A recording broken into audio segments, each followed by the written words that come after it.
In a knot, a line is usually bent or tied to itself. A bend ordinarily is that used to join two lines together.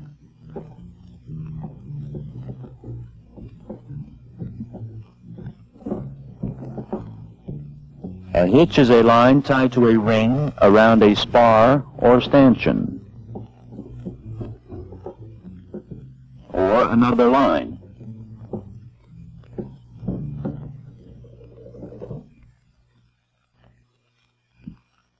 The overhand knot is a basis for other knots. It is the most commonly used and is the simplest to make. An overhand knot is made by passing the end of a line over the standing part and through the loop. An overhand knot may be used to prevent the line from unlaying, to form a knob at the end of the line, or to serve as a basis of other knots. The overhand knot is also used to increase a person's grip on a line.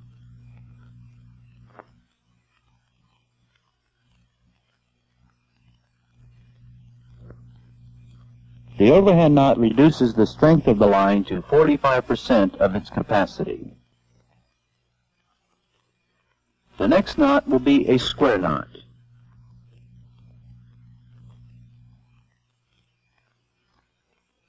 To make a square knot, take the end of the line in your right hand and say to yourself, right line over left and left line over right. Pass the end over and under the part in your left hand. Then take the end that was in your left hand and this time say to yourself, left line over right line. Then pass it over and under the part in your left hand. Notice that in a square knot, the end and the standing part of one line come out on the same side of the bite formed by the other line. The square knot is used for tying two lines of the same size together so they will not slip. It will not hold if the lines are wet or if the lines are of different sizes. It tightens under strain, but can be untied by grasping the ends of the two bites and pulling the knot apart. The strength of a square knot is 45% of the line's capacity.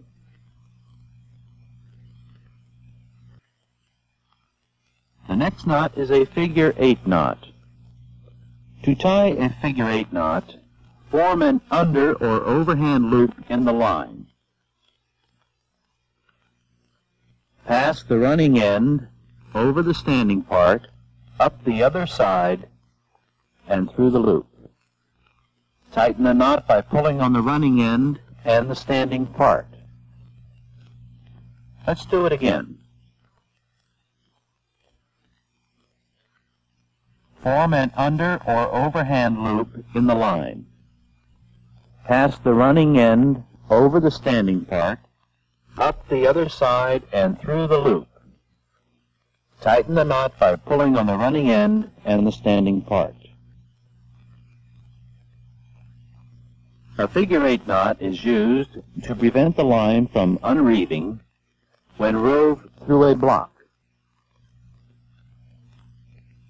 The knot is easy to untie. A figure 8 knot reduces the strength of the line 50%. The bowline knot.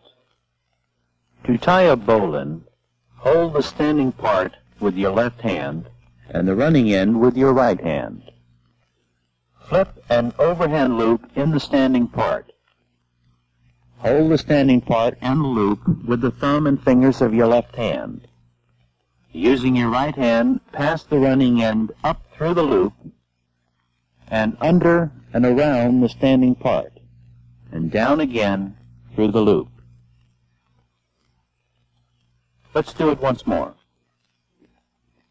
Hold the standing part with your left hand and the running end with your right hand. Flip an overhand loop in the standing part and hold the standing part and the loop with the thumb and fingers of your left hand. Using your right hand, pass the running end up through the loop, around and under the standing part, and down again through the loop.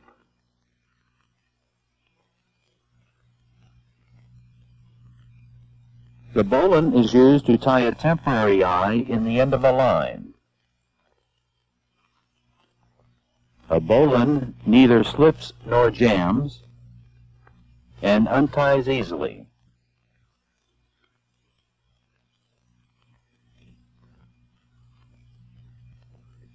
An example of a temporary use is that of tying a heaving line or messenger to a hawser and throwing it to a pier where line handlers can pull the hawser to the pier using the heaving line or messenger.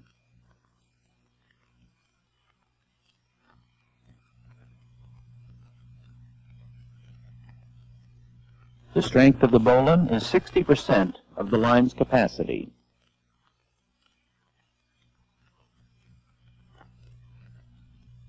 A running bowline is used when you need an extra large eye. To tie a running bowline, put the running end under the standing part. Make an overhand loop in the bight.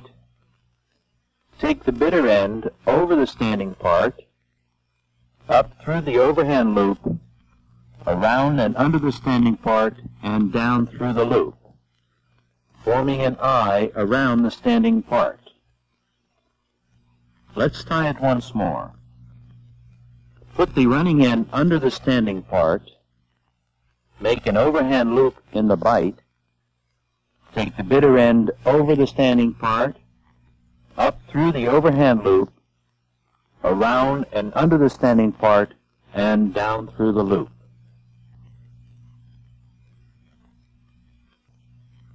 The next knot will be a half hitch. A half hitch is used to secure the line to an object. Half hitches should not be used by themselves because they'll work out. To tie a half hitch, loop the line around the object from the top, making a round turn, so that the strain will be on the line and not the hitches. Take the line over and under the standing part with the working end, making 2 half hitches.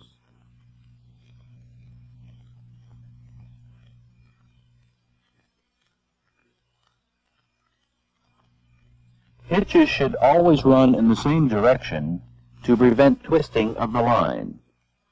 Never tie half hitches by themselves. They must be used in conjunction with another knot. Once more, loop the line around the object from the top, making a round turn, so that the strain will be on the line and not the hitches. Take the line over and under the standing part with the working end, making 2 half hitches. Remember, hitches should always run in the same direction to prevent twisting of the line. And never tie half hitches by themselves. They must be used in conjunction with other knots.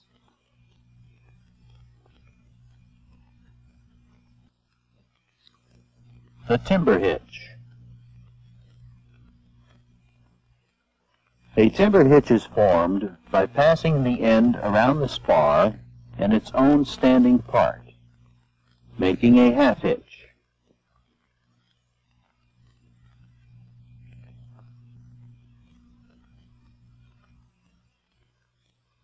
Then wrap the working end around the same part of the line a minimum of 3 times.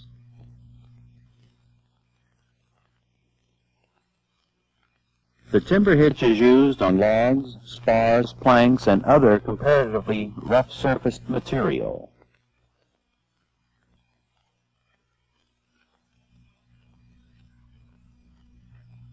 Let's see that again.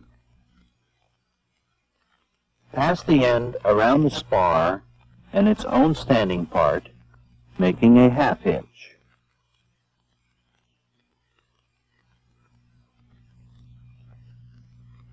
Then wrap the working end around the same part of the line a minimum of 3 times. The timber hitch is used on logs, spars, planks, and other comparatively rough surfaced material.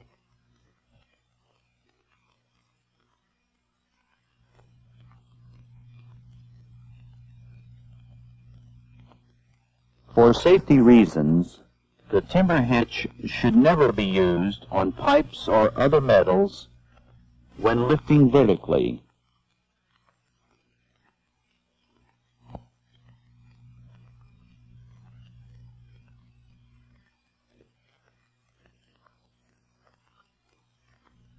It will slip when tied to metal.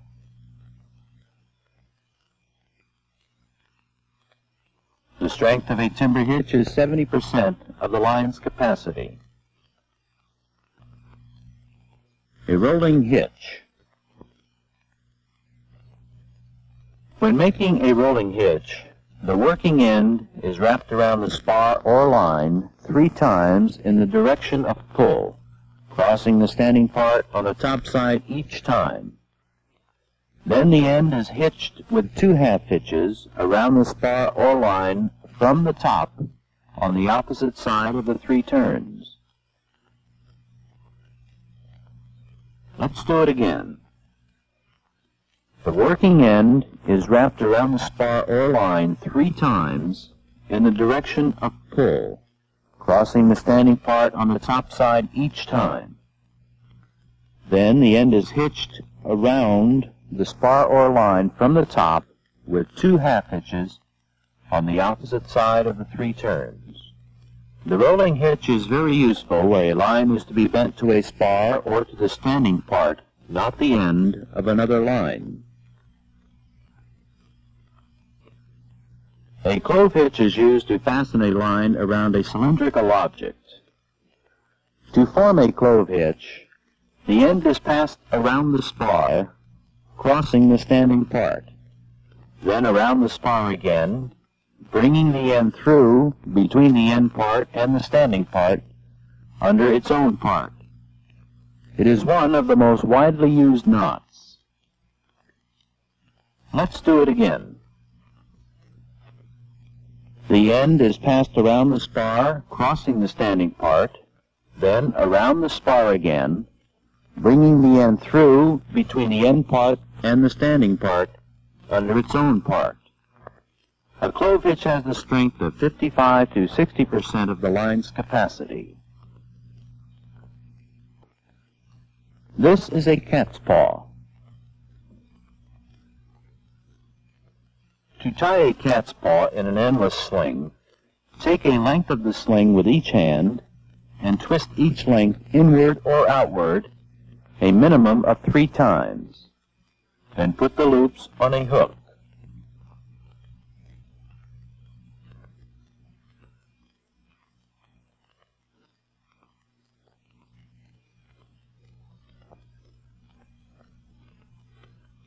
Let's tie this once more.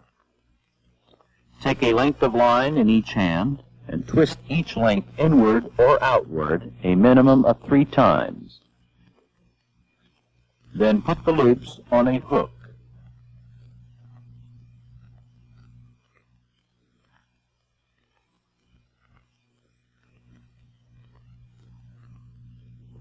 Mousing made from small stuff can be used to ensure that the knot will not jump off the hook when slackened. A cat's paw can be used for fastening an endless sling to a hook or to shorten a sling.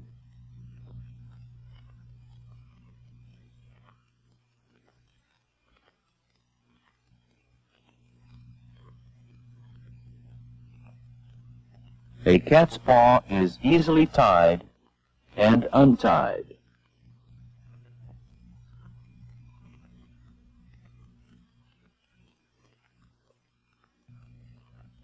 A single sheet or Beckett bend is used to tie 2 lines of unequal size together or to tie a line to an eye. To tie a single sheet or Beckett bend, take the end of the larger line, lay it back parallel to the standing part, forming a loop.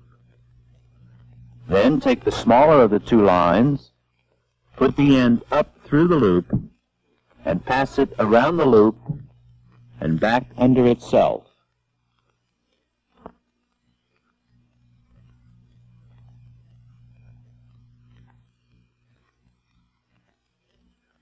The single sheet or becket bend will draw tight, but will loosen when the line is slackened.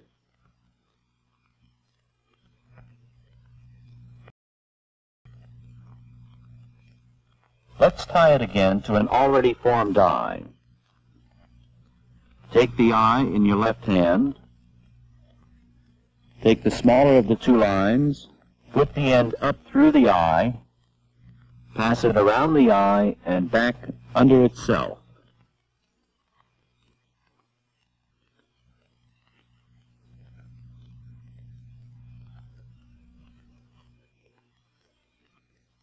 Again, the single sheet or becket bend will draw tight but will loosen when the line is slackened. It is stronger than the square knot with a strength of 55% of the line's capacity. A single sheet or becket bend is more easily untied than a square knot.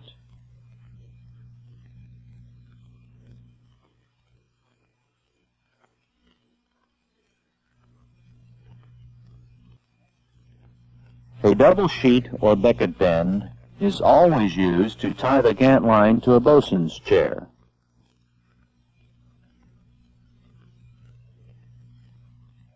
Notice in the double sheet or becket bend that the end of the smaller line goes under its standing part both times. If a greater holding power than the single sheet or becket bend is required, a double becket bend is used. It will not slip, it draws tight under heavy loads, but will loosen when strain is taken off the line. This knot is more secure than the single sheet or becket bend when used in a spliced eye. The fisherman's bend. To tie the fisherman's bend, take 2 turns through the eye.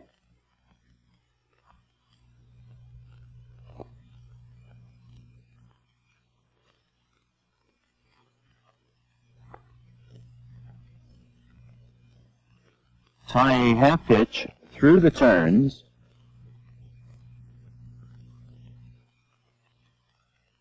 and another 2 half hitches around the standing part.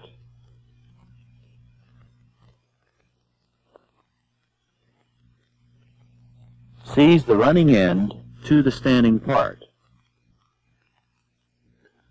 Let's do that again. Take 2 turns through the eye.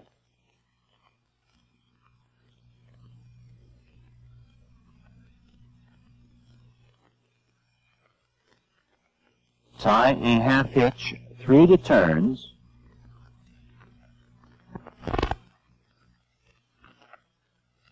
and another 2 half hitches around the standing part.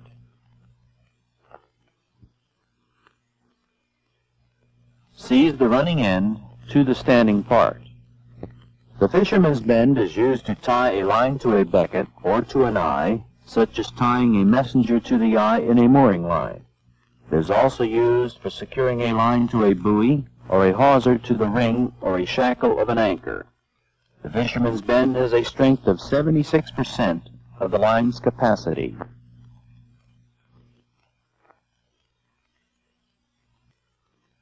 This knot is a double carrick bend. A double carrick bend is made by first crossing the end of one line over the standing part, forming a loop. Pass the end of the other line across the loop.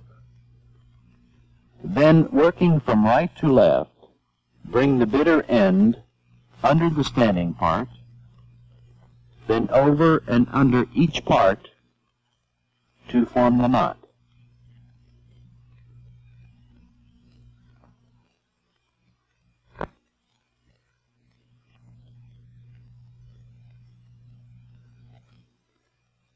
Let's do it again. Cross the end of one line over the standing part, forming a loop.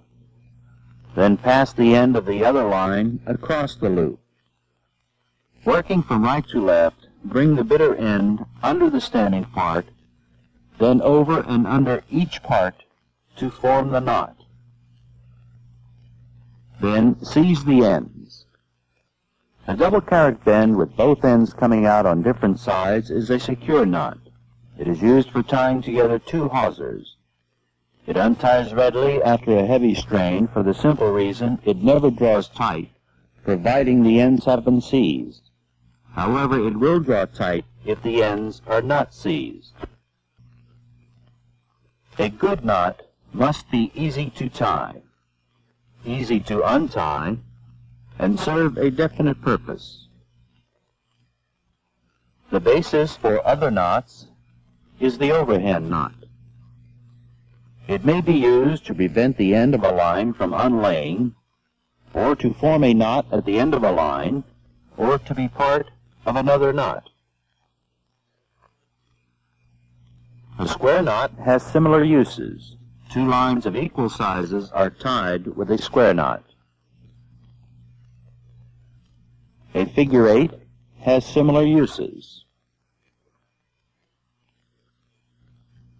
A bowline is used to tie a temporary eye in the end of a line.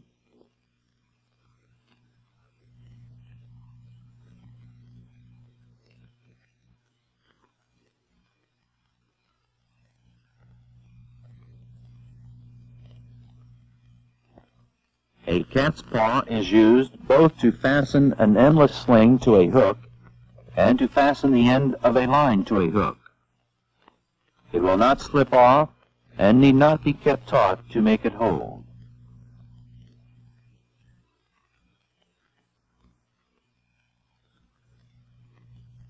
A fisherman's bend is used to tie a line to a becket or to an eye in a mooring line. After this bend is tied, the running end of the line should be seized to the standing part.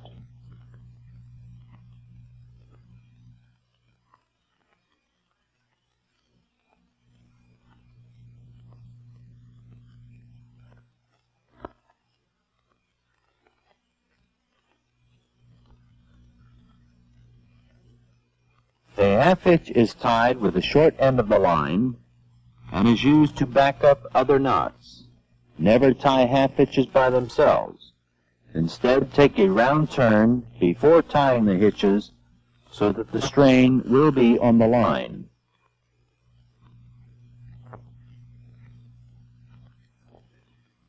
A clove hitch is the best knot for tying a line to a ring, spar, or anything cylindrical.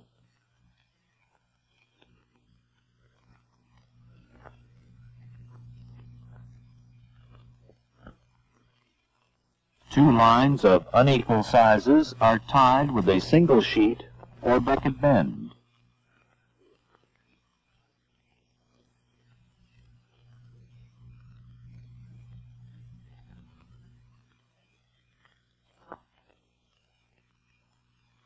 The double sheet or becket bend is always used to tie the gat line to the bosun's chair. Notice in the double sheet or becket bend that the end of the smaller line goes under the standing part twice to give greater holding power.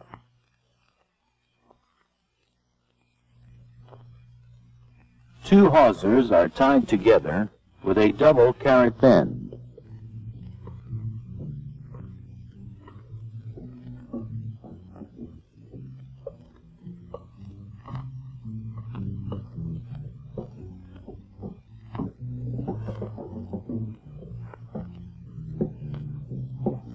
In tying knots, always follow the ancient mariner's rule. Never tie a knot on which you are not willing to stake your life.